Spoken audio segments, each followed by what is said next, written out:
al segundo capítulo del curso, pues esta vez estaremos viendo el tema de las variables.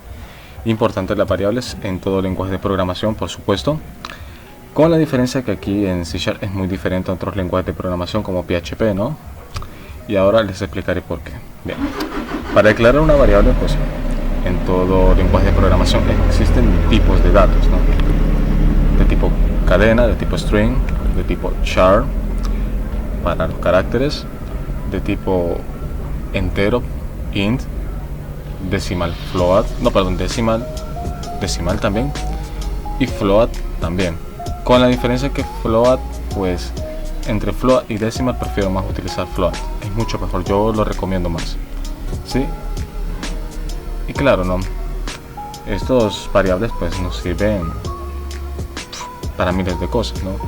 Es algo pues básico y es algo que vamos a utilizar todos los días, ¿no? Entonces, a ver, para declarar que una variable es importante, para ello vamos a comentarlo, ¿no?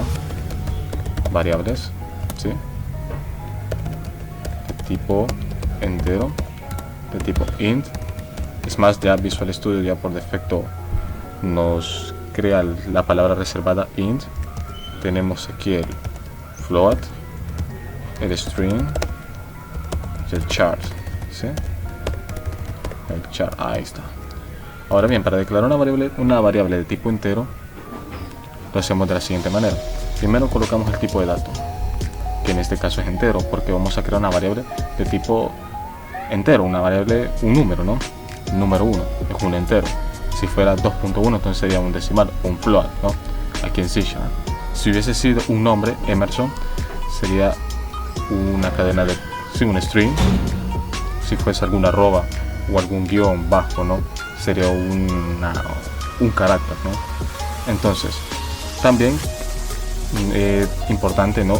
Se pueden hacer conversiones, ¿no? Pero eso es para otro tema, ¿no? Para otro video, ¿no? Entonces, conversiones también se pueden convertir de tipo entero a tipo cadena de texto a tipo entero, con los toString, deletes, o sea, una barbaridad. Entonces bien, como decía, para declarar una variable de tipo entero, entonces especificamos el tipo de datos, que en este caso es int, y el alias o el identificador, ¿no? Que es importante para poderla identificar al momento de invocarla. En este caso pondremos número 1.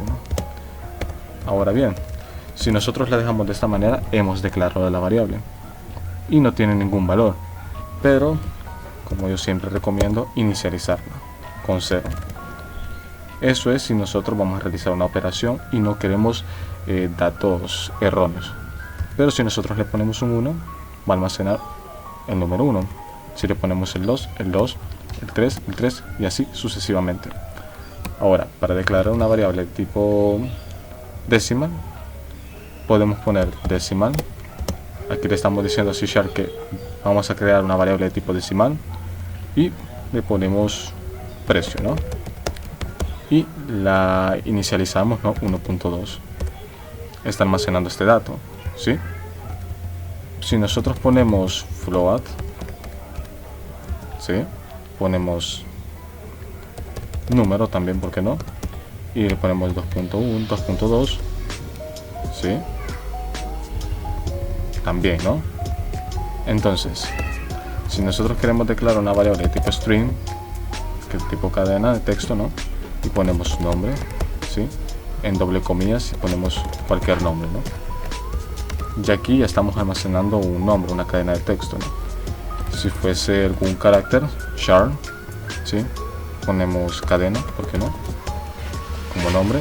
Y en comillas simples ponemos un arroba, un guión bajo, una W, un número. Puede ser cualquier carácter, ¿no? Tal como lo dice su definición, ¿no? Que eso lo pueden buscar, pues, fácilmente en libros, ¿no? Son definiciones sencillas, ¿no? Entonces bien, para poderlas invocar, pues haremos lo siguiente. Creamos una variable de tipo entero, ¿sí? Vamos a ver, ahí está, y vamos a invocarla con un console, que eso ya lo vimos en el anterior capítulo. Create, abrimos paréntesis, doble comillas dobles, ponemos el número es y lo concatenamos. Para concatenarlo utilizamos el símbolo más, ¿sí? Y ponemos aquí y ya por defecto Visual Studio ya nos lanza las posibles palabras que podemos escribir, ¿no? En este caso, como nosotros ya creamos una variable local, entonces ya nos aparece por defecto Visual Studio, ya nos lanza la lista, ¿no?, de funciones, ¿no?, o palabras reservadas. En este caso, un número, ¿sí? Punto y coma. Ahora vamos a declarar una de tipo double. Double, sí, pondremos número, ¿sí? 1.2. Ahí lo tenemos. Una de tipo string. Una cadena de, el alias sería nombre, ¿por qué no? Pondremos Amber, ¿sí? Una variable de tipo char. Pondremos cadena, ¿por qué no? Pondremos una arroba, ¿no? 503, un carácter, ¿sí? Ahora bien, vamos a ver que me marca un error, vamos a ver, ahí está. Vamos a ver, cadena, pum, pum, pum. Ahí lo tenemos, ahora sí. Ahora bien, vamos a hacer el mismo procedimiento. Tenemos dos opciones: o agregamos un salto de línea y concatenamos las demás variables que tenemos, o lo hacemos por separado, un console.greeDnight, console.greeDnight, console.greeDnight y con su respectiva variable, con su respectiva concatenación. Yo no recomiendo hacerlo así porque es un trozo de código innecesario, aparte que podemos hacer en un mismo console.greeDnight ese tipo de operaciones. Entonces lo haremos de esa manera, aparte que es una buena práctica de programación, por supuesto. Entonces agregamos aquí un salto de línea, ¿no? Ponemos aquí el número decimal, ¿sí? Es punto y coma, perdón, punto, dos puntos, ¿no? Símbolo más, pondremos número. Ya por defecto me lanza las variables que tengo creadas. Número, volvemos a poner símbolo más, agregamos doble comillas, ponemos el nombre, es, ¿sí? Puntos más nombre, lo tenemos, ¿sí? Un salto, pondremos aquí también la cadena,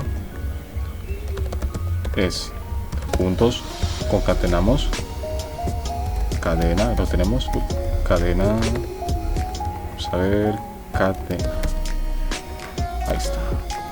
Bien, y a la hora de terminar esta instrucción, importante el console.readkey, importante console.readkey, ya que aquí le estamos diciendo a la consola detente, si no, esto se cierra y no podemos ver el procedimiento que nos va a mostrar en pantalla. Ahora bien, lo ejecutamos y como pueden ver aquí, amigos, tenemos la ventana emergente, la consola o la terminal, ¿no? Y tenemos el número es 1, el número decimal es 1.2. Aquí en C#, a la hora de mostrar los datos, no los muestra en puntos, sino que los muestra en comas, ¿no? Tenemos también el siguiente dato, el nombre es Amber y la cadena es un arroba. Así pues se trabajan las variables aquí en C#. Espero que se haya entendido muy bien el tema de las variables, así que pues si es así, amigos, pues nos vemos hasta la próxima.